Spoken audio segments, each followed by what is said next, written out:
1,151 days since Richard was code-redded on steroids.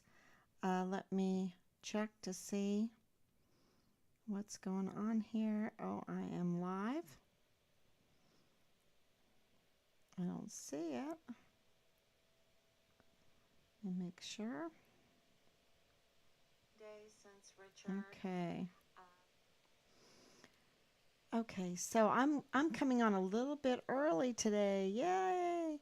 Um, yeah, so 1,151 days since Richard vanished from the barracks there at Fort Bliss in El Paso, Texas. Um, he was code-redded. He was code-redded. Rob goes, "What does that mean, code-redded?" I said, "It's my made-up word for this. I should say whistleblower code-redded. Um, it wasn't a suicided.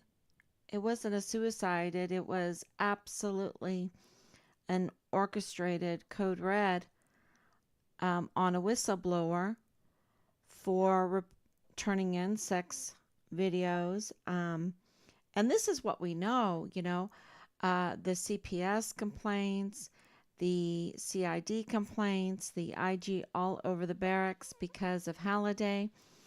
And, so that's, and, with Richard's case, you have to understand, um, they never contacted us. So they were taking that time that we didn't know that our son was missing and um, organizing and getting funding. We have it, minimum a little over $6 million to cover this up. And that's minimum. It goes all the way up to $21 million funding from taxpayers' money to cover this up. And you ask me, you can say, well, why would they want to do that? Why would they? Of course, it costs some money to search for a missing soldier, but why would they want to spend millions on covering this up? And, because it involves so many people, and I believe it involves the CID office right there on Fort Bliss. Everything is pointing to that since Richard, and I've gotten just information after information that Richard was in an intern program there at CID. We knew that he was taking courses in law enforcement. We knew that. So that was not a surprise, but the internship was a surprise. And so, yeah, I don't know why. Well, I do. I know Richard. Um, anyway, so, yeah. So, he was very disillusioned with the Army. And you have to understand, he did not go in disillusioned. He went in as an aspiring soldier, trying to prove a point to really, anyone that didn't really want him to join, like Daddy and me. We really didn't want him to join the military. We even offered him $10,000 not to do it. And so he went in, and he did so well, distinguished honor graduate. We ate crow with him. We said, "Oh well, maybe we're wrong. We're wrong. You did really good. Maybe this is for you." And we sent him the $500 to match his award money that he received for being distinguished honor graduate. And we're just super excited. My parents went there for the graduation. I called them up. We were in Ireland and Germany at the time, going back and forth, closing down two households to come back to the United States. And my parents, when I asked them, "Do you think you can go to Richard's graduation?" My dad didn't hesitate a second. They didn't hesitate a second. And they went. And that's why you see those beautiful pictures of Richard and his Opie and his Omi. And you could read the letter that Richard wrote them from basic training. And it's beautiful. And, he was so excited. Everybody was on his side at that time, rooting him on. And he got to Fort Bliss, and a lot of things are wrong on Fort Bliss. A lot of things are still very wrong on Fort Bliss. And he got there, and it was just a downward spiral from there. But not for him. Not for him. He's a hero. He's a hero. He's amazing. He did an amazing, incredible thing, sticking up to these sex cult criminals, absolute criminals. And, so it had to have been something so amazing for them to want to cover it up with millions of dollars, because he pulled on a string that exposed the fraud going on in the VA, the fraud going on with the tactical unit, the tactical move storage units. He showed the fraud with the barrackses, with the drugs, with the girls being brought in, with the weapons, flush with weapons. He pulled on a string. And, so not only do you have equipment smuggling, weapons smuggling, ammunition smuggling, human trafficking, the child trafficking, the child sex trafficking, the child pornography being made and distributed,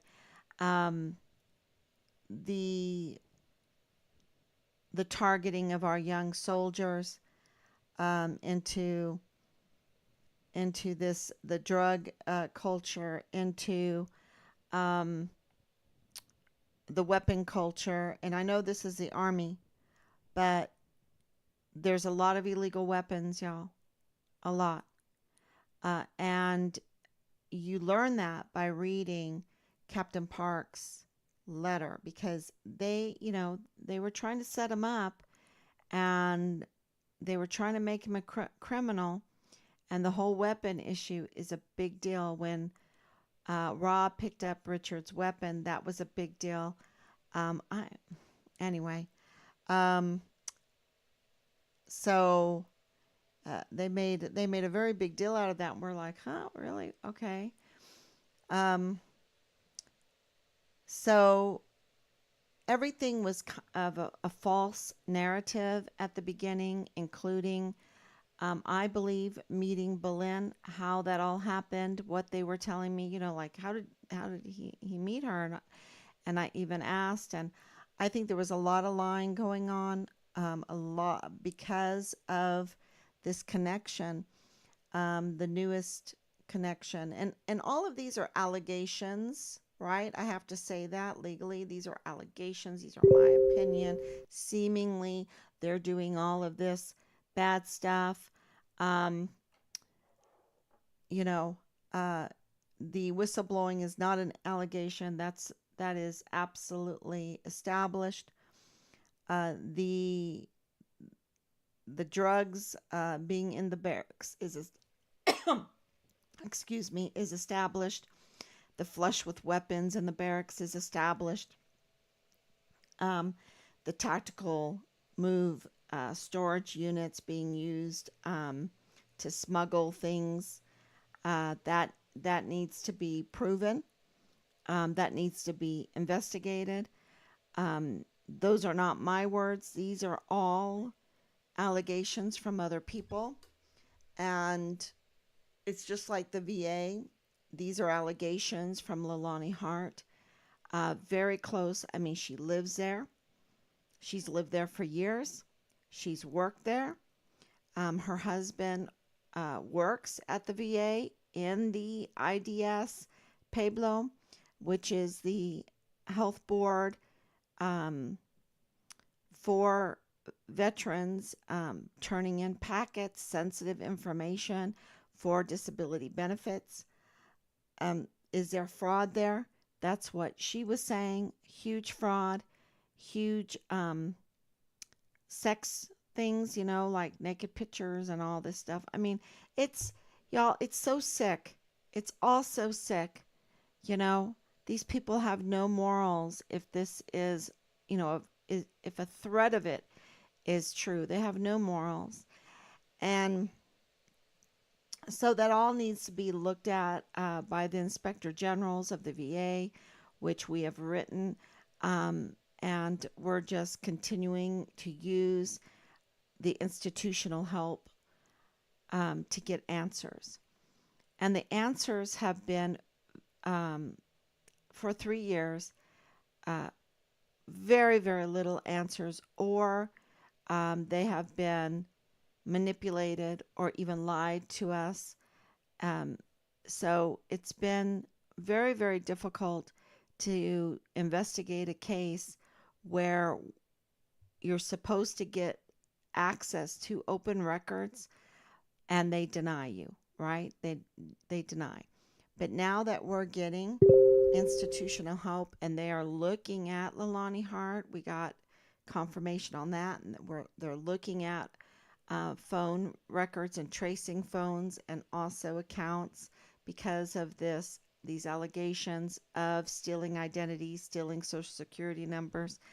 They're looking at that, and through all of this institutional help that we're finally getting, we did get confirmation that the January 27th, 2020 arrest was a setup. And I know from Belinda's mouth that she's the one that called him up to bring him to that parking lot. Okay. And, so it made me look at her again. And, um, you know, now we're getting information that needs to be clarified, that her parents worked, um, and this just needs to be clarified. This is seemingly so. Her mother and father were employed by Ann Ogle and Thomas Kane. If this is true, this explains so much, right? It explains how Richard would be able to meet Boleyn in the first place, right? It explains the whole, uh, all of the people that knew Richard, how they got to know Richard through Park University, through the classes, because not only, and we do have it confirmed, that Ann Ogle and Thomas Kane were in business together. I don't know, maybe 2 or 3 businesses together. And they were also professors there on Fort Bliss, the Park University campus there on Fort Bliss. But then they also had government jobs. The DES, the chief of security for Fort Bliss, that was Thomas Kane's role. And there's a lot of conflicts of interest there, you see, because he has to work closely with CID. He also has to work as an employee under Anna Whitehead at Park University. And then he has his other businesses. Um, and it would be interesting to know exactly what they are, right? So, and then you have Ann Ogle, who is a professor there at Park University, and I think she's at another place also. But she's also a government employee and manages the CYS. She's an administrator for the CYS, for the youth, for the mental health of all the youth on Fort Bliss, including the emergency intake center, which is huge, So, all of this daycare, this Leilani Hart and her family having a daycare in their home, a child care in their home. And you know what happened to the 7-year-old child. Why wasn't there any vetting? And if she was allowed to have children in her home, didn't they vet her? She is a convicted criminal with a long history of harassment. It's like, don't they vet these people? Don't they do a simple background check? I know with my son, he had to do background checks on who he hired. So it's like, don't they do this? Or is she privileged? Is she just waived? Is she given a waiver for her position? Then what position is that? What position is that she has, that she can claim that she is in charge of the CID of Fort Bliss, right? Um, and then having an affair, uh, an extramarital affair with a special agent at the time in the CID, and that's illegal. You can't do that as a special agent. And so, how was that waived? Why was he in trouble? Because it was clear as day. It was out in the open. Um, so if Lydia and Eddie, those are Boleyn's parents, if they were employed by Thomas Kane and Anna Ogle in any way um, prior to Richard going missing and while Richard is missing, that would, we need to get that clarified. And that would explain to us how Richard would uh, meet Boleyn. It would absolutely explain to us how this social group came all together, and why millions of dollars have been spent on trying to cover this up, right? And how Richard would get this kind of information that the establishment, the authorities don't want you to see. It's not that they don't want us to see it. They don't want you to see it. They don't want you to see the CPS complaints. They don't want you to know the CPS complaints. They don't want you to know the CID complaints. They don't want you to know what's going on Fort Bliss. And that is a travesty because they operate uh, by our funding. Okay? They work for you. They work for you, so they need to answer to you. So any of you should ask for an open records request. You can even do an open records request to Miss Snoddy, Amy Snoddy, there in the governor's administration in Austin, Texas, to ask for what kind of funding did they use for the Walmart case, for Patrick Crucius's case. He's a Walmart shooter, and then for Richard's case. And uh, let's look at why you pick and choose who you're going to spend lots of money, or did you spend a lot of money, or and didn't let anyone know it, right? Um, so I think that open records requests are a very good thing because they work for us and we should know what they're doing. And if they are smuggling weapons and equipment and ammunition that American taxpayers are paying for, and they're making a profit off of that, um, you know, that has to stop. That has to stop. And if they are using planes to do that, and if they used a plane in Richard's case, which that is what our intel is telling us, that they used a plane to dispose of Richard's remains. And, that is heartbreaking, absolutely heartbreaking to think about. Um, that they would, roll them up like in a carpet or something, maybe parts of them or something, and put them in a plane. And how did they get rid of his remains? What, was it organized? What was it? So this is the intel is slowly, morsel by morsel, coming out of Fort Bliss, and it all of these relationships are starting to connect and come out of Fort Bliss. Um, the information, we're very, very appreciative to the whistleblower again, right? The person from the inner circle that is giving us information. And so that is uh, very, well, at least we know that we're moving forward and there will be some knocks on the door. One day there are going to be, they know who they are, who did this to Richard, and there's going to be some knocks on the door. And I'll tell you,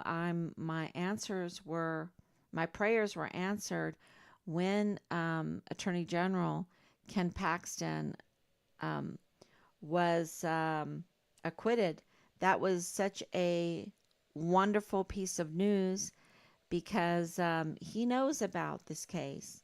He absolutely knows about this case. And we are, very, very glad that there was some justice done there in his case because we watched it closely and they did not have anything. They did not have anything on him and they were trying to make up things. And I want to tell Attorney General Ken Paxton that's exactly what they did to Richard. They didn't have anything on Richard. They had to fabricate it. They had to fabricate it. They had to set him up. And even then, they didn't have anything because they botched it. They botched everything they were doing. And that's why Richard has no record at all, that he's a hero, that he's a saint, that he is stood up for the children, that he is standing up for soldiers. And did he mean to do that? I think so, but not to the extent. You know, um, Sometimes God puts us in these positions and you pull on a string and you don't even know what's at the end of that string. And I think that happened in Richard's case, absolutely. And he was just concerned about Belen. He was very concerned about her children. And there was some things going on that were just not good because he told us, it's so bad, Mom. It is just so bad. Um, yeah. So I can't even imagine. And there's a case in Greenville, South Carolina. I think it's called the Rose Petal case. That is really shocking, absolutely shocking. And it was brought to my attention. And I thought, yeah, these cult groups that take advantage sexually of children, create uh, the child pornography with them. Um, this is, if it's in Greenville, South Carolina, it's in a border town. And where are the law enforcement to get rid of this stuff? Okay? They can do it if they want to. And that's what really is aggravating to me because you saw that during the COVID lockdown. If they really want to do something, they could click heels together, they could get it done. And, so why not click heels together to end this child pornography and child sex trafficking and these sex cults that are grooming people to join their group uh, and do unspeakable things and then bring in one thing leads to the other and it just degrades very, very quickly and then it ends up in violence. It's always about violence, but then it ends in severe, severe violence. And this is very, very clear in Richard's case, very clear in the Greenville case, and with A.G. Paxton being, making things up. I'm glad that he was acquitted, and so we need to pray for him because things can get. He's a tough man. He is not taken to this lightly. You can see with his comments, and we need to pray for him that he will think straight, even through all that retaliation that he had to suffer through, that he can think straight and get justice going in the state of Texas. And, I'm praying that he'll start with Richard's case because it involves everything. It involves the the corruption and the compromise of leadership in the highest places. It involves, of course, the military. It involves the university. It involves the sex cults. It involves um, a code red, right? A code red. So I hope false allegations, I mean, a smear campaign on Richard, a total smear campaign and on so many levels. And I think we have now enough proof that they committed uh, huge crimes when it comes to smearing Richard and, and unlawfully searching our home um, with the Fugitive Apprehension Unit, which is an assault team. Um, yeah, that needs to be answered. And there's just so many things in this case with the task force that was staged, with Anthony Swafford's training to answer us the way he did, who's military police, and to even work against, even go an extra distance to work against finding a missing soldier. I mean, that's appalling. And that's why we put in a complaint against him. Um, Not because of him. Uh, I think he probably learned a lesson from all of that, but it was really for the system to get a knock in the head and say, wait a minute, we need a different kind of culture, we need a different kind of caring situation here. So that's why we did that, because you can't have MPs that it's their duty to get the missing cat out of the tree, right? Or look for a missing soldier, but to work against it, oh my gosh, that was so bad. Um, and then everybody else that has been involved, that has sustained the lies, that, they're not um, untouchable, they're not untouchable. I try not to focus on all of them, but these people that have worked behind the scenes, even if they were paid to do it, maybe they're FBI informants, I don't know. But if they're not, please God, let them be not, because then, um, yeah, they're going to be held accountable for the vile, vulgar phone calls, the obstruction in our son's case, the obstruction of justice. That's the denial of due process. Those are all very, very important. And we can't forget Judge Robert Shook, who could have answered our inquiries about all the warrants, which we have a right to know what warrants. And they've issued so many warrants in this case, and everybody knew it except for us. Everybody knew it except for us, and they absolutely were talking behind the scenes, saying, "Oh, with those warrants, he's absolutely been murdered. He's absolutely been murdered." So yeah, it's and then it takes 3 years to find all this out and to be lied to. I believe we were lied to about Belin's family. I even talked to Belin's mother, and now, we're hearing that they had direct contact. So that needs to be clarified, okay? I hope that they reach out. I hope that Lydia and Eddie reach out and they clarify that, because, can you imagine how we feel with that kind of information? And they could easily clarify that. Um, yeah. So, okay, let's answer questions here. Anicia, thank you so much. Praying for more answers and justice for Richard and the Halliday family. Thank you so much. And pray for this plane, because we're getting more and more information about this plane, and who owns it, and who is in contact with it. All the information that is surrounding it. And, that's a big deal too. And so, and I will tell you this, that the institutional support, they absolutely know what we're doing. We are writing them. We wrote them today. We wrote them yesterday. We will put more letters, and go to the post office and put more letters out. They absolutely are informed about what's going on.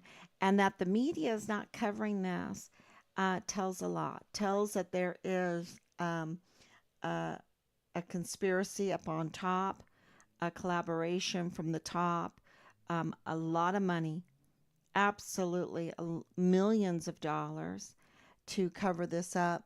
And why? Is it because of the 85,000 unaccounted for minors? Is it because of the immigration meddling? Is it, or fraud? Is it the fraud that's in the VA? The fraud that happened with the Social Security numbers and the identity theft? Is it the abuse of power? Is it the weapon smuggling, and not just weapon smuggling, but equipment smuggling, and even um, uh, what's worse of all of it is the ammunition. Because a gun, can't do anything without the ammunition. And so, I mean, you might use it as something else, but you need the ammunition. And so this ammunition smuggling, and then to for the CID not to do their job, does that mean they're in on it? And and think about it, Tavita Nusa lost his badge. He's no longer in the military. The same thing with Dallas, and Dallas claiming that he was nowhere near this, had nothing to do with this. Okay, that's fine. I don't believe you, but that's okay. I'm just the mother of a code-reded soldier, so it would be nice of you. It would be nice. It would be right, especially as an officer in our military, to be an officer and a gentleman. And I know that you might blame me for what your mother wrote about you. About the incest, about the raping of a 7-year-old, about all this stuff going on.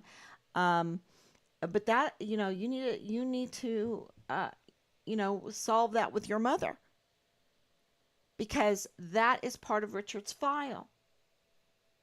And anybody that is a prime suspect in the code reded murder of a soldier um, should willingly show the orders that give them an alibi.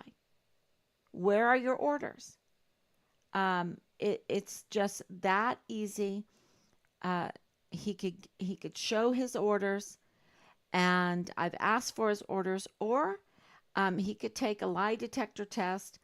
I will take a lie detector test. Um, Absolutely 100%. And many others need to take lie detector tests.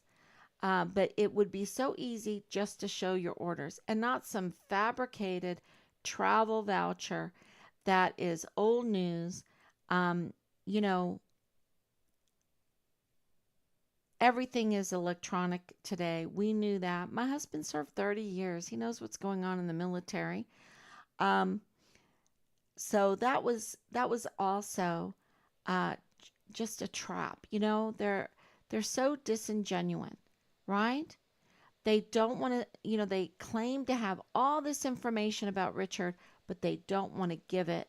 They don't want to give it because they're mad. Why are they mad? Because they're criminals? Because they're involved in a sex cult? Because they're getting disability paychecks, and they want to keep them fraudulently? I don't know.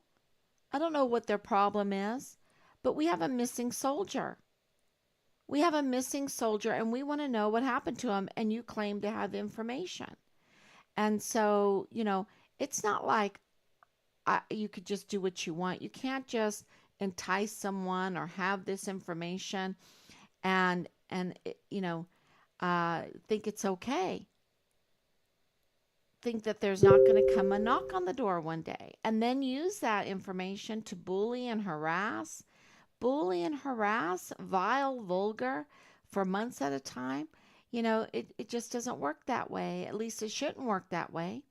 And we're going to work very, very hard to expose this kind of treatment, this kind of dereliction of duty of the people that are supposed to protect um, the victims. And we are right now victims because our house was illegally searched. We don't have a warrant. And, or the family of a missing soldier that was a whistleblower that was retaliated against, so much so that they felt like they had to clean it off of his records. And, let's make him look good. So we'll, 2 years later, we'll promote him. Even though he's presumed murdered in December of 2022 and April of 2023. I mean, yeah, there's definitely a lot of cover up here of so much information, and we're uncovering it. And so this newest information is absolutely, were the parents of Boleyn employed by Anne Ogle and Thomas Kane in their businesses, and was there a conflict of interest in their businesses? And yeah, that would explain so much. That needs to be clarified. It's just like Amber Chase working in the VA, that information that we got, that needs to be clarified, you know? Um, so, and whether she wants it or not, she was and has been part of this case because she inserted herself. So, and who knows how deep that goes. So, yeah, uh, being made the investigators of our son's case, we can ask those questions. So I think there needs to be a clarification of Amber Chase working alongside James Hart at the VA, where Leilani Hart has said all kinds of fraud is being conducted there with taxpayers' money, and also in detriment to real disabled veterans. And also, we need clarification if Lydia and Eddie were employed at all by Anne Ogle or Thomas Kane. I think that it needs to be clarified. Um, and so the plane issue is still there. Uh, so I'll take your questions now. Um, thank you so much. Thank you, Anicia, praying for more answers and justice for Richard. Thank you. And thank you, Donna, for coming on. Thank you so much. And, tonight is Sunday. It's an early night tonight. So I just wanted to tell everyone, God bless you. Thank you so much. I put up a hymn that we sang today at church, one of my favorite hymns, Am I a Soldier of the Cross? And, it just, when you sing that hymn, it's so powerful, and it gives you energy to go forward. So we're going to keep going until we get the answers of where is Richard, give us Richard's remains, and who did this to him, who did the code red on steroids, and we need to have accountability. Thank you, everyone, so much. God bless you.